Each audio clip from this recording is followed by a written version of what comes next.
রোজার সাদকাকে আদায় করো।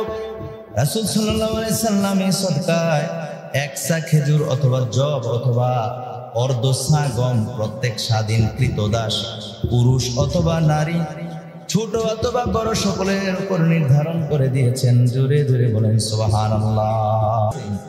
বৃদ্ধ হোক আর ছোট হোক, ছোট বড় যত আছে মাথা পিছু সকলের পক্ষ থেকে সদকাতুল ফিতর আদায় করতে হবে। সুবহানাল্লাহ কইতেন না? আপনি ঘরের কর্তা, আপনার সন্তান আছে 4-5টা, আপনার স্ত্রী আছে, আপনার বৃদ্ধ মা বাবা আছে, ঠিক আছে, এদের প্রত্যেকের পক্ষ থেকে সদকাতুল ফিতর আদায় করা ওয়াজিব। সুবহানাল্লাহ কইতেন না? এই ফিতরাটা হলো কেন আমরা দেব? রোজার মধ্যে আমাদের সমস্যা হয় না? রোজার মধ্যে সমস্যা আছে না? কথা বলেন। যেমন অশ্লীল কথা বলছে, মিথ্যা কথা বলছে, গীবত করছে, এগুলোর কারণে রোজা ভাঙে নাই। কেউ গীবত করছে, রোজা ভেঙে গেছে না? রোজা ভাঙার ভিতরে এগুলো পড়ে না। কেউ যদি মিথ্যা কথা বলে তাহলে তার রোজা ভঙ্গ হয় নাই। যদি এই ব্যাপারে হাদিস আছে যে মিথ্যা কথা বলা কিংবা সে অনুপাতে এই জাতীয় অপরাধের মধ্যে যদি লিপ্ত থাকে তাহলে তার সারাদিন পানাহারে আল্লাহর কিছু আসে যায় না। আমি বলছি আপনাদেরকে নবীজির হাদিসটা, কিন্তু এরপরেও রোজা ভঙ্গের কারণের ভিতরে এগুলো পড়ে না। তো এই যে ত্রুটিগুলো দূর করার জন্য সদকাতুল ফিতর দিয়েছেন। জোরে জোরে বলেন সুবহানাল্লাহ। নামাজের মধ্যে ভুল হলে যেরকম সেজদা দিলে নামাজ পূর্ণ হয়ে যায়, ঠিক তদ্রুপ রমজানের রোজাগুলি রাখতে গিয়ে আমাদের যে ভুল ত্রুটিগুলি হয়েছে, এই ভুল ত্রুটিগুলি মার্জনা করে আল্লাহ যেন রোজাগুলি কবুল করে, এই জন্য সুবর্ণ সুযোগ করে দিয়েছেন সদকাতুল ফিতরের মাধ্যমে। জোরে বলেন সুবহানাল্লাহ। এখন এই সদকাতুল ফিতর সম্পর্কে, এই সদকাতুল ফিতর আমাদের উপর ওয়াজিব। সদকাতুল ফিতর কি আমাদের উপর ওয়াজিব? কাদের উপর ওয়াজিব?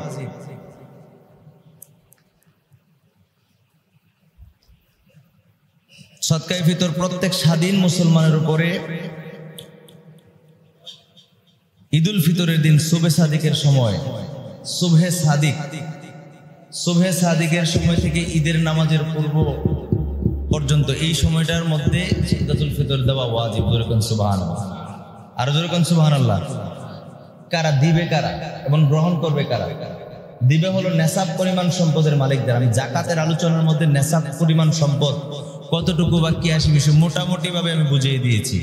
এই নেসাব পরিমাণ সম্পদের মালিক যারা হবে তারা এই সদকাতুল ফিতর দিতে হবে, এটা তাদের উপর ওয়াজিব। পরিবারের মধ্যে যারা আছে, বৃদ্ধ হোক আর ছোট হোক, ছোট বড় যত আছে মাথা পিছু সকলের পক্ষ থেকে সদকাতুল ফিতর আদায় করতে হবে। সুবহানাল্লাহ কইতেন না? আপনি ঘরের কর্তা, আপনার সন্তান আছে 4-5টা, আপনার স্ত্রী আছে, আপনার বৃদ্ধ মা বাবা আছে, ঠিক আছে, এদের প্রত্যেকের পক্ষ থেকে সদকাতুল ফিতর আদায় করা ওয়াজিব। সুবহানাল্লাহ কইতেন না? ভাইরা আমার, বন্ধুরা আমার,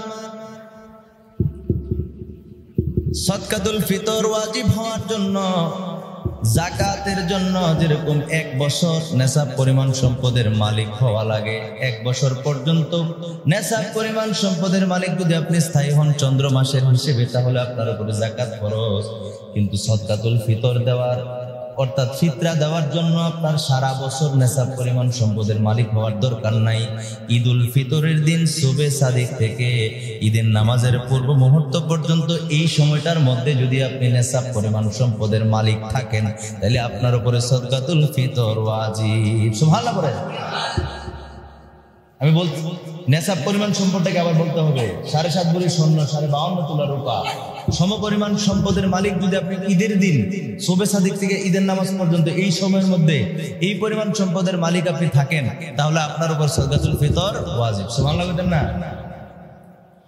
ভাইরা আমার, বন্ধুরা আমার, এই সদকাতুল ফিতর ভালো করে শুনেন।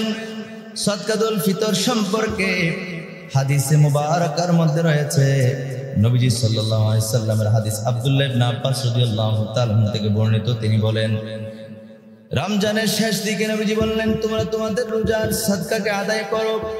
রাসূল সাল্লাল্লাহু আলাইহি সাল্লাম এই সাদকায় 1 সা খেজুর অথবা জব অথবা অর্ধসা গম প্রত্যেক স্বাধীন কৃতদাস পুরুষ অথবা নারী ছোট অথবা বড় সকলের উপর নির্ধারণ করে দিয়েছেন। জোরে জোরে বলেন সুবহানাল্লাহ। আবু দাউদ শরীফের প্রথম খণ্ডে 227 পৃষ্ঠার মধ্যে আসছে। তার মানে নারী হোক আর পুরুষ হোক, ছোট হোক আর বড় হোক, আপনার যদি কৃত দাসও থাকে তার পক্ষ থেকে আপনি সদকাতুল ফিতর আদায় করতে হবে। সুবহানাল্লাহ বলেন। ভাইরা আমার, বন্ধুরা আমার, ইবনে আব্বাস রাদিয়াল্লাহু তাআলা থেকে বর্ণিত, তিনি বলেন, নবী করিম রউফুর রহিম সাল্লাল্লাহু আলাইহি সাল্লাম বলেন, রোজাকে অনর্থক ও অশালীন কথা হতে পবিত্র করার জন্য এবং মিসকিনদের খাদ্য দেওয়ার জন্য সদকায়ে ফিতর নির্ধারণ করেছেন। সুবহানাল্লাহ বলে, গরিবদেরকে একটা খাবার দিতে হবে। এটা দুইটা কারণে, রোজার বলত্রুটি আর হলো গরিবদের একটু খাবারের ব্যবস্থা হইলো। কথা বুঝতে পারছি? ঈদের দিন যেন তারাও হাসি মুখে থাকে, কিছু একটা খাবার তারাও যেন কিনতে পারে, তারাও যেন হাসি খুশি থাকে। দেখেন ইসলাম কত সুন্দর, গরিব দুঃখীদের জন্য একটি খাবারের ব্যবস্থা যেন করতে পারে। যাদের উপরে নেশাব পরিমাণ সম্পদের মালিক যারা, তাদের উপর এটা দেওয়া হয়েছে ওয়াজিব, তারা দিবে। যারা নেশাব পরিমাণ সম্পদের মালিক না, গরিব দুঃখী অসহায় যারা আছে, এতিম ফকির মিসকিন, তারা নিবে। তারা নিয়ে ঈদের দিন যেন তারাও একটু হাসি খুশি থাকে। সুবহানাল্লাহ বলেন না? ইনসাফ কি জিনিস! ভাইরা আমার, বন্ধুরা আমার, যে ব্যক্তি একে নামাজের পূর্বে আদায় করবে তা গ্রহণযোগ্য হয়ে যাবে, গ্রহণযোগ্য দান হিসেবে হবে। আর যে ব্যক্তি ঈদুল ফিতরের নামাজের পর আদায় করবে তা অন্যান্য দানের মতো হয়ে যাবে। আপনি আমি রোজার মাসে দান করছি না, এই দানের মতো হয়ে আপনার ওয়াজিব আদায় হবে। সদকাতুল ফিতর আদায় হবে না যদি আপনি ঈদের নামাজের পরে দেন, তাহলে দিতে হবে ঈদের নামাজের আগে। এখন আগে দিতে গিয়া আমরা সারা মাসে দেই, হয় না এরকম? কিন্তু ওয়াজিব কিন্তু ঈদুল ফিতরের দিন। কথাটা বোঝেন, শাওয়াল মাসের 1 তারিখ, এটা হচ্ছে রমজান মাস। রমজান মাস শেষে শাওয়াল মাসের 1 তারিখ, অর্থাৎ শবে সাদিক থেকে ঈদুল ফিতরের আগ পর্যন্ত এই সময়টার উপর আপনার উপর ওয়াজিব, আপনি এই টাইমে দিবেন। এখন প্রশ্ন হলো, হুজুর আমরা যে রোজার মাসে দেই, তাহলে কি আমরাটা হয় না? তো এটা আবার ফুকাহায়ে কেরাম ব্যাখ্যা দিয়েছেন যে ভালো কাজ আগে করলে সমস্যা নেই, সুবহানাল্লাহ করেন না, কিন্তু ঈদুল ফিতরের পরে নেওয়া যাবে। কথা বুঝেন নাই মনে করেন? হ্যাঁ, ঈদুল ফিতরের পরে এই সদকাতুল ফিতর দেওয়া যাবে না, আপনি আগে দিয়ে দেন, যেহেতু কাজটা ভালো। যেমন আমরা হজ করতে পারতেছি না, নিয়ত করতেছি, আল্লাহ তুমি যদি আমার তৌফিক দাও আমি হজ করবো, তো ভালো কাজের নিয়ত করছি না, নিয়ত করার পরে সুযোগ হইলে তো আমরা হজ করার জন্য যাবো নাকি? তো ভালো কাজের ক্ষেত্রে আপনি আগে করতে পারবেন, সুবহানাল্লাহ করেন না?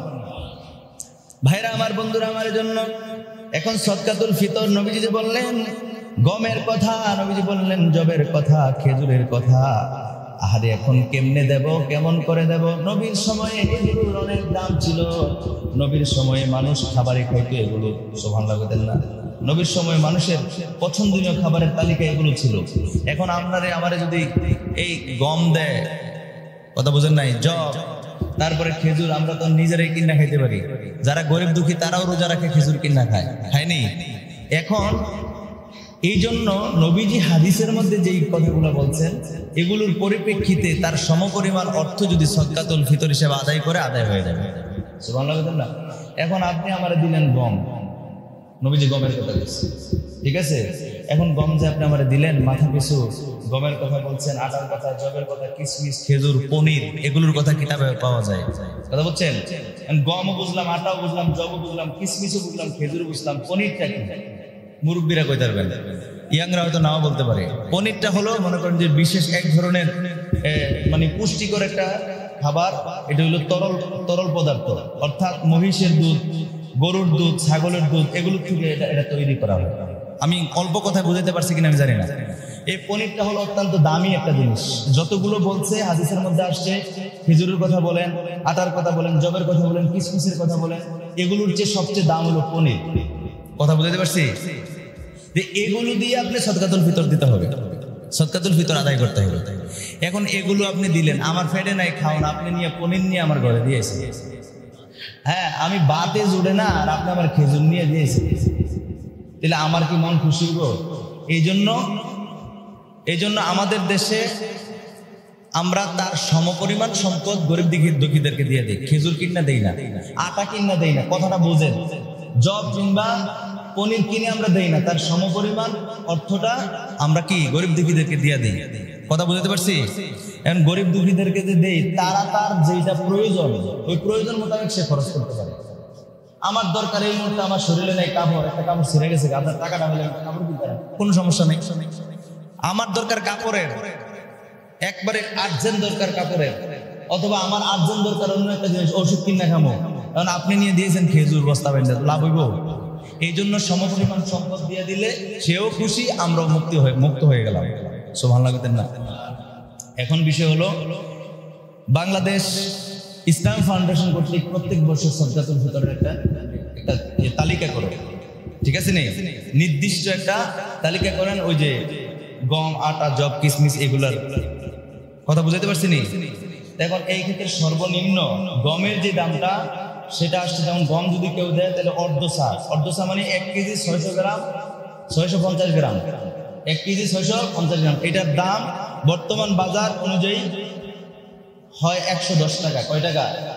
কথা কোন, কয় টাকা? 110 টাকা। তো যারা অল্প টাকার মালিক, মানে নেশাব পরিমাণ সম্পদেরই মালিক হচ্ছে। আর নেশাব পরিমাণ সম্পদটা কি? যেমন 7.5 ভরি স্বর্ণের দাম কত? মনে করেন 7.5 লাখ টাকা ধরে। এটা কিন্তু আবার ওই স্বর্ণ কিন্তু সবগুলো এক না, এক নেই, সব স্বর্ণের দাম কি এক? এটার ইয়ে আছে নাকি? থাকো এটার ক্যারট নি কয়, ক্যারেট। তো আমি আপনাদের থেকে জানতে চাইতেছি, তাহলে আপনার তো জানা আছে, কথা বুঝতেছেন না? তাহলে সবগুলার মূল্য তো এক না। ধরেন 7.5 লাখ টাকা, আর রূপার হিসাব করলে মনে করেন 1 লক্ষ টাকা, ঠিক আছে? 52.5 তোলা রূপার দাম 1 লক্ষ টাকা। এই পরিমাণ সম্পদেরই মালিক আপনি হয়েছেন, তাহলে আপনার উপর তো সদকা দেওয়া ওয়াজিব। এখন আপনি ওই যে কম টাকার যেটা 110 টাকা যেটা আসছে, এই হিসাবে আপনি দিবেন, সুবহানাল্লাহ বলেন না? আবার আরেকজনের কোটি কোটি টাকার মালিক, সেও সদকাতুল ফিতর দেওয়া ওয়াজিব। এখন সে কি 110 টাকা করে হিসাব করে দিলে হইব মাথা পিছু? সে দিতে হবে সর্বোচ্চ দাম। পনিরের হিসাব করলে হয় 2805 টাকা মাথা পিছু, প্রতি জনে 2805 টাকা সে দিতে হবে। কথা বুঝতে পারছি নি? এরপর পর্যায়ক্রমে আছে, যদি আটার হিসাব করেন তাহলে আসবে 115 টাকা। যদি কেউ জবের হিসাবে দিতে চায় তাহলে আসবে 530 টাকা। কেউ যদি কিসমিসের হিসাবে দিতে চায় তাহলে আসবে 1980 টাকা, ইসলামী ফাউন্ডেশন কর্তৃক যেটা নির্ধারণ করা হয়েছে। তারপর যদি খেজুরের অনুমতি কেউ দিতে চায় তাহলে হবে 2310 টাকা, ঠিক আছে? 2310 টাকা। আর পনিরের হিসাব দিলে সর্বোচ্চ 2805 টাকা। আমি মোটামুটি কথা বুঝতে পারছি। আপনার সম্পদ অনুযায়ী আপনি সিদ্ধান্ত নেবেন, গরিব দুঃখীদের চেহারার দিকে তাকাইয়া, যে আমি যদি আমার টাকা দিছে, আল্লাহ সম্পদ দিছে, কারণ আমি যদি 110 টাকা হিসাব করি, যদিও বা আদায় হবে, কিন্তু এটা ইনসাফ হয়েছে না। এটা কি হয়েছে না? ইনসাফ হয় নাই। আপনি ইনসাফ হিসাবে বিবেক খাটাইয়া আপনি গরিব দুঃখীদের মুখে যেন হাসি ফুটে সেদিকে খেয়াল করে আপনারা যেহেতু আল্লাহ অর্থ দিছে, আপনি মাথা পিছু 2805 টাকা করে দিতে হবে।